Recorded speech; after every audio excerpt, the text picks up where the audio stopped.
Who'd have Sonic? I'd have Sonic. Anyway, what's up, Whovians? It's Friends of Ood-Kind here, and I'm going to here to do the continuation of my top 10 David Tennant Doctor Who episodes.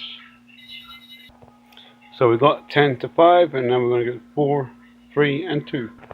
At number 4 is The Stolen Earth and Journey's End. I really enjoyed this story. Donna is great in it. In fact, Donna's my favourite companion. The opening to this is really good. It's landing on Earth, and then the Earth gets stolen when he goes back into the TARDIS. And the look on his face is brilliant. Then we've got Unit as well in this. Martha's working for Unit in this, and we've also got. It's great how they really brought together all the spin-offs to this as well. Torchwood and the Sarah Jane Adventures, and of course it is the Daleks. I really enjoyed the concept of this episode. And we also have the Medusa Cascade, which has been mentioned before in Series 4. And we finally get to see the Shadow Proclamation. Teased from Series 1 at least. I'm not sure about Classic Who, but in Modern Who, yeah, it's been teased since actually the first episode since Rose with Christopher Eccleston, when he talks about the proclamation of the Shadow Proclamation. The return of Davros. This was a brilliant idea, and how he got saved from the Time War. And in true Davros fashion, he has created a reality bomb, which is going to destroy every reality. I just thought it was really cool. Wilford as well, and this is at the end is really heartbreaking. And we get the return of Mickey and Jackie and Harriet Jones, former Prime Minister. Yes, we know who she is. And ultimately, at the end, it's really bittersweet. Sorry, we've also got Rose in this as well. Or in this form, is she Bad Wolf? Because it is part of the Bad Wolf trilogy, so I'm not really sure. But yeah, the end it's so sad. I cry every time. I'm not afraid to say that I cry at this episode. When Donna's memory is taken away, and how she forgets she've met the Doctor. But it was pretty cool how they done it. And was that regeneration a legit regeneration? I think it was. In fact, I will do a regenerations video. But yeah, it's at number 4 simply because the other 3 are just so good, and I love watching them. And yes, I absolutely go back and watch this every time, at least once a month. Would I recommend it to a new fan of the show? I'm not sure, because you really got to get to know Donna's story to totally get it, and you got to understand everyone else's backstory as well. I'm glad that Dalek stopped the love fest between Ten and Rose though. And there's actually a spoof of this on YouTube. It's a video. It's called It's Me, Davros. I love the show that was between the Doctor and Davros anyway, and this Davros, I can't remember who played him. If you'd let me know in the comments below, that'd be cool. But yeah, Davros is brilliant in this.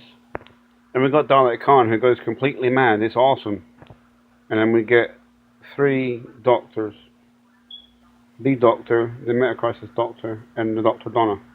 Like Jack said, I can't tell you what I'm thinking right now.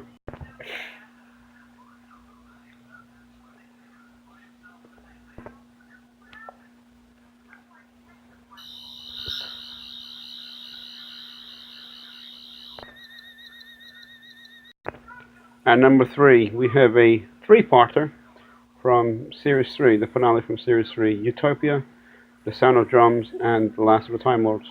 The Return of the Master. Oh my god. And Captain Jack's in this too. Jack was the reason that the TARDIS flew all the way to the end of the universe. I thought that was pretty cool. They meet a group of humans trying to go to Utopia, and this guy's building the rocket for the Professor Yana. Flashbacks to Series 3, Gridlock, when The face of both says, "You are not alone." No, Martha, it's not that he's got you. And this Professor Yarna turns out to be the Master. John Sim, I absolutely love John Sim. Okay, Master Screwdriver.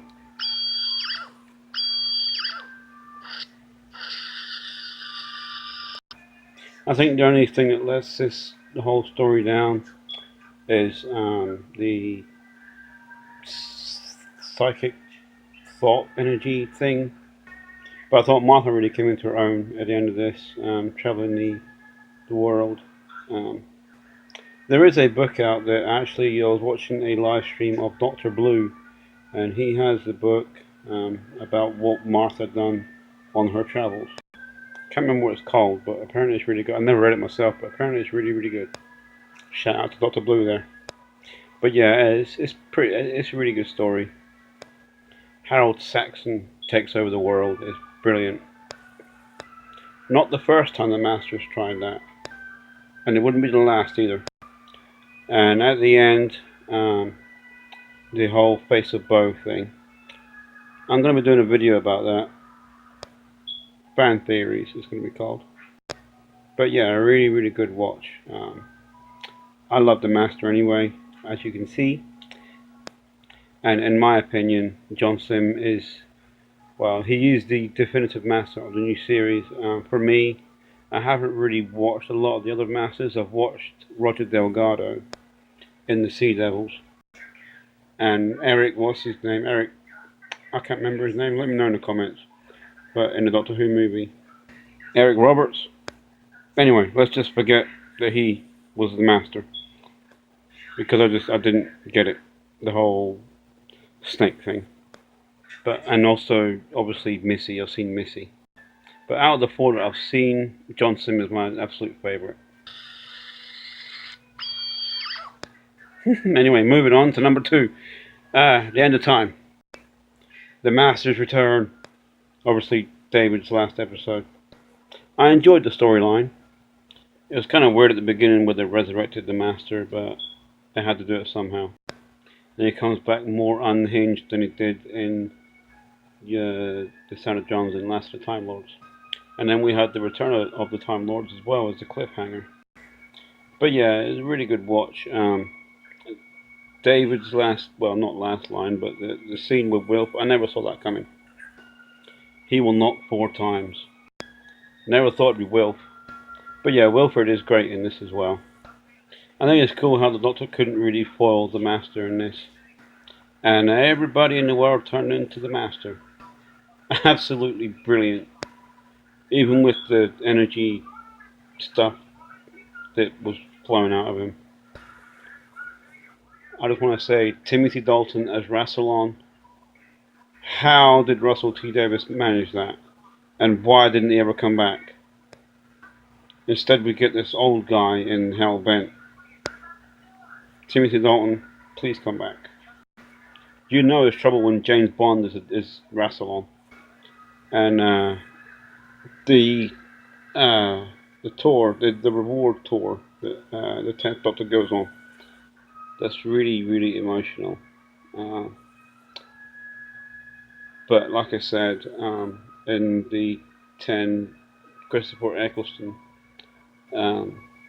stories, a lot of people think that in the timeline that Rose met 10 first, but Father's Day kind of disproves that. But still, it's a cool thing that, you know, they went back in time before they met. And then we see Mickey and Martha were married, and obviously Donna was in it, not as a main character, kind of as a backstory. But I love Catherine Tate. She's great. Actually, I met her at DC Awesome Con this year, and she is a she's really, really sweetheart. She's a cool person. Her and Barrowman, actually. You'll probably see pictures up there. I'm not sure if you can see that, but I'll try and have it on display so you can see it closer. Actually, I was there with my daughter and my mom, and my daughter actually got Catherine to sign a little thing for her. That was pretty cool, and she didn't even have to pay for it. She just was like, anybody got a pen? And she signed a little thing. That's awesome. Makes me appreciate at least Donna more. And we also see a little glimpse of Jack in this as well. And Alonzo. And we see the actress that played Joan in the Family of Blood, Human Nature. Obviously playing her, great granddaughter or great great granddaughter or something like that. But it was pretty cool. Because they actually brought to life that book that was mentioned, that, you know, the story that John Smith was writing, The Journey of Impossible Things. And then we have Ood Sigma again. I love an Ood. And then leading into the TARDIS, walking into the TARDIS, throwing his jacket down and saying those words. I cry every time, no matter how many times I watch that, I cry. And then 30 seconds later, I'm pissing myself laughing at Matt Smith. That's what Doctor Who does best, I think. Anyway, that was, 4, 3, and 2, and I'll have number 1 up in a video soon, along with some other ones. But anyway, what's your top 10 David Tennant stories?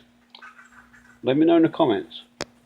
And as always, thank you for watching. This has been Friends of Ood-Kind. Oh, and I'd greatly appreciate it if you would subscribe.